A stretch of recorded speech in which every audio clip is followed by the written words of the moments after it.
Hey, moms. Oh my goodness. Hi, Mrs. Obama. What's up? How are you? What's going Good. on? How are you guys? Keeping our eyelids open.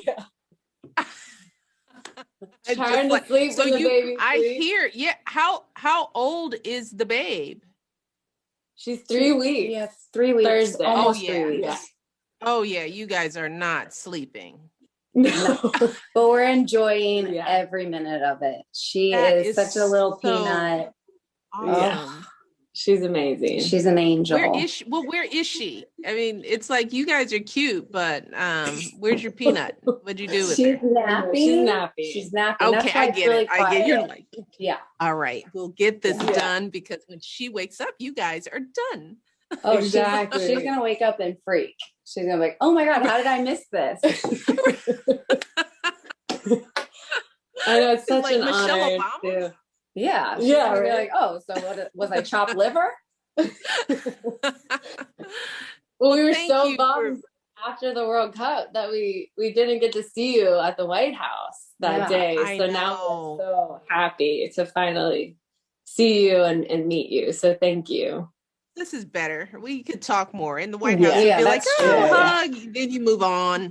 That is Now we true. can actually connect. So, Right. But congratulations on happening? everything.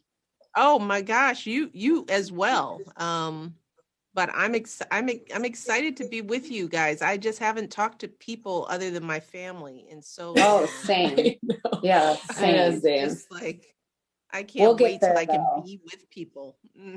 Absolutely. Right. We've been in a bubble because we're back at work too now, playing soccer for the Pride, Yeah. obviously. And so it's been pretty busy, but we're enjoying it. Yeah. So how are been you good. guys managing the new baby?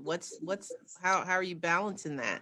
Well, they say it takes a village, and they weren't Yeah. kidding. So we're just our family's coming in all the Mhm. time, and we're in having different shifts right now. Our brother-in-law, Allie's brother's here Mhm. helping us out, and we have our nanny, and we have our mother-in-law. We have everyone. Grandparents are coming up big right now. That's great. That's how you do it. That's how we get through it.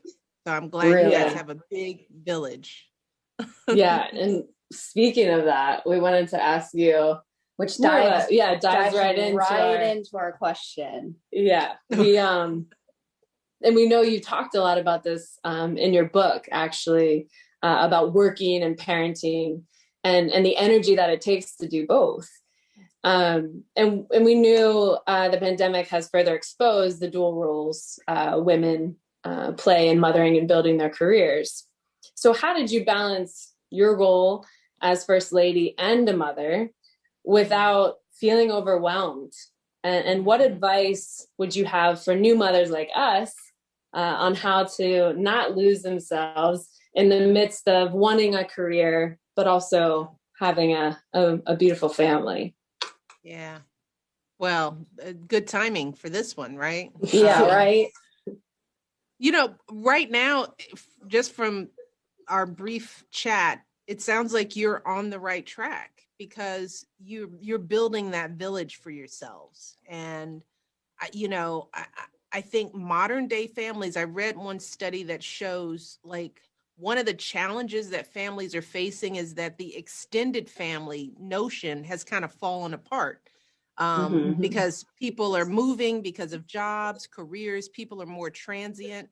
And we're like the first generation where people are somehow expected to sustain a family just with the nuclear family. And that's never been the case throughout history. Throughout the history of humanity, people have raised children in community, in villages, right? So, it was never expected that just two people were raising a child or dealing with a baby. There was always uncles and aunts and cousins. People often lived in the same home because economically, that's the only way we could make it. So people were always sharing a household, right? And grandma always lived downstairs or around the corner, right? So we've got to kind of recognize that what you're doing, getting back to that extended family unit and being okay with making choices that sustain that village for yourself. And that may mean moving or having people move with you, you know, having people travel with you, you know, having nannies and babysitters who you trust and love, who become a part of that extended family, and not feeling that somehow you're cheating, you know. I mean, that's the pressure that parents feel, that somehow we're judging each other. It's like, oh, you have help, or you've got somebody helping you do X, Y, and Z. You're not cooking every meal. You're not mashing up the baby food. You're not, I mean, it's all these expectations that are just physically impossible to do and totally not necessary. You know, your little potato doesn't care whether you're holding them, or grandma's holding them, or their uncle is holding them. They will be secure. She will, is it a girl? Yeah. Your babe? Baby Sloan. She will be Baby secure.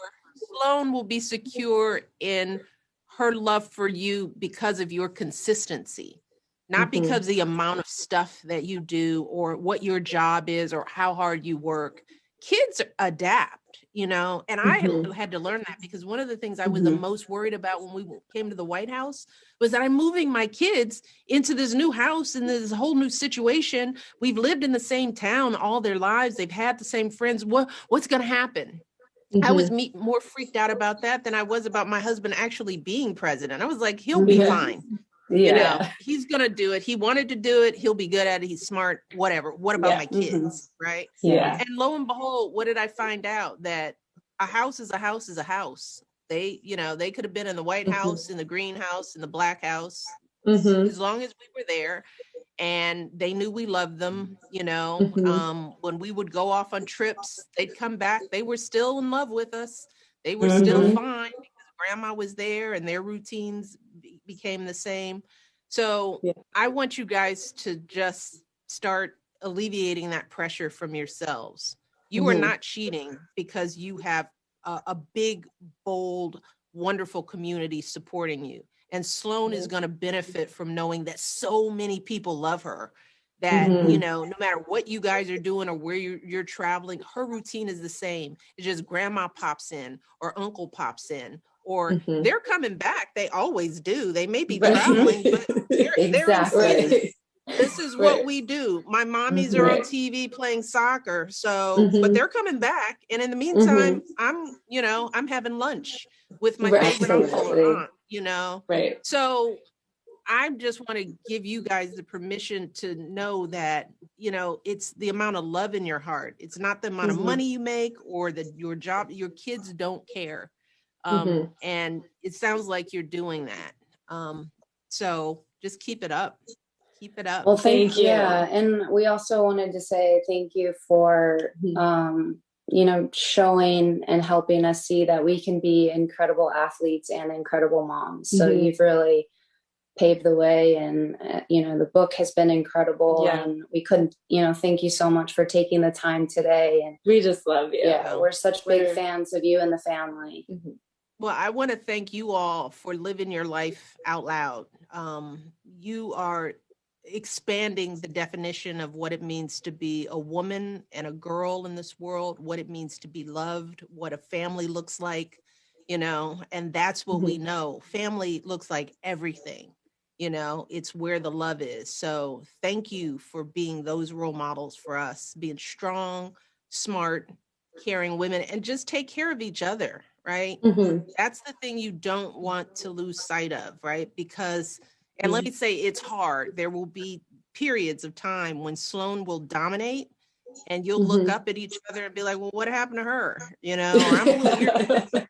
You know, just know that in the end, you guys are in it together, and that friendship will reemerge. I mean, Barack and I are coming out of all of this, raising kids, the White House. And there were times when I wanted to strangle him, but now it's like, with the dust settling, I look and I'm like, there's my friend.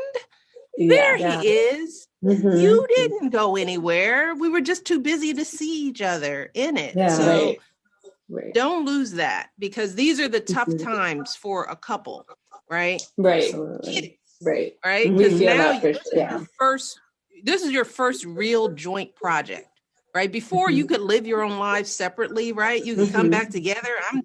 I'm doing that. Oh, we're happy to be apart. But now it's like Sloan is your joint mission. And you don't want each other to mess it up for Sloan, right? So there's gonna be tension and pressure. She's gonna get older. She's gonna be more demanding. You will be more worried about her because she will start walking and leaving the house and just keep going, right? You now have as Barack says, you now have a little heart that is outside of your chest walking around in the world. And that's pressure. So when the times get tough, you know, that all you have in the end is each other, you know? Right. Yes. Thank you. That's such great advice. Great We advice. appreciate it. Thank you so much. I hope we get to see you soon. Take a nap. She's going to be so excited. We can't wait to show her. Yeah. Okay. Thank you, Mrs. Obama. Thank you, Mrs. Tell the Obama. family we say hi. Absolutely. Love you guys. So proud of Love you. you. Love Give you. your family my love. Okay. We will. Same. Okay. Bye. Bye. Both ladies. Bye-bye.